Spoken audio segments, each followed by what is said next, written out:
होळी आली होळी, भरा सद्गुणांनी झोळी. होय, सांस्कृतिक ठेवामध्ये तुम्हा सर्वांचं मनापासून स्वागत. होळी जवळ आली आहे. हा हिंदू धर्मातील एक अत्यंत महत्त्वाचा आणि आनंदाचा सण आहे, जो फाल्गुन महिन्यातील पौर्णिमेला साजरा केला जातो. हा सण म्हणजे हिवाळ्याच्या समाप्तीचे आणि वसंत ऋतूच्या आगमनाचे प्रतीक म्हणून ओळखला जातो.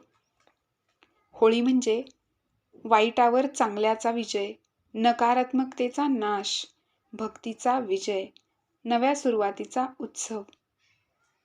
प्राचीन काळात हिरण्यकश्यपू नावाचा अत्यंत अहंकारी राजा होता. त्याने स्वतःला देव मानायला सुरुवात केली होती. पण त्याचा मुलगा प्रल्हाद हा भगवान विष्णूचा परम भक्त होता. राजाने अनेक प्रयत्न करूनही प्रल्हादाला मारता आले नाही.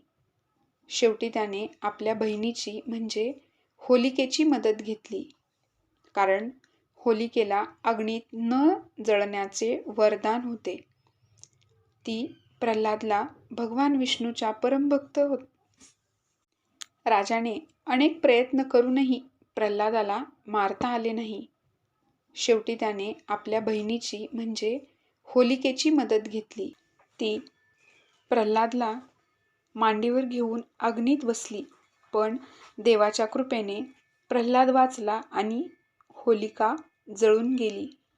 याच घटनेच्या स्मरणार्थ होलिका दहन केले जाते.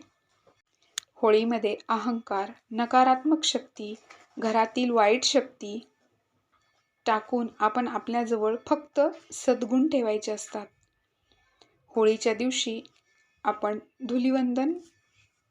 होळीमध्ये अहंकार, नकारात्मक शक्ती, घरातील वाईट शक्ती टाकून आपण आपल्याजवळ फक्त सद्गुण ठेवायचे असतात. होळीच्या दुसऱ्या दिवशी आपण धुलिवंदन साजरे करतो. धूल म्हणजे राख. होळीच्या राखेला अतिशय पवित्र मानले जाते. पूर्वीच्या काळी लोक होळीच्या दुसऱ्या दिवशी त्या राखेला वंदन करायचे, म्हणून त्याला धुलिवंदन असे म्हणतात.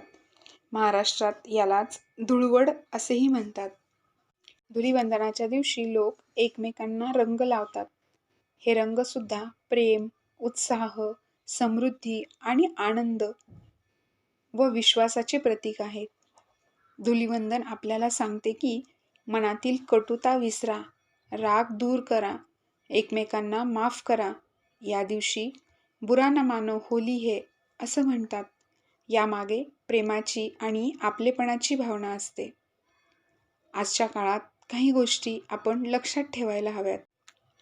कोणालाही जबरदस्तीने रंग लावू नका. प्राण्यांवर रंग टाकू नका. कारण हा सण कोणाला त्रास देण्यासाठी नाही. होळी आपल्याला अहंकार जाळायला शिकवते, तर धुलिवंदन सांगते की मनावर रंग लावा. मनातील वाईट विचार जाळले तरच ही खरी होळी ठरेल. तुम्हा सर्वांना होळीच्या व धुलिवंदनच्या खूप खूप शुभेच्छा.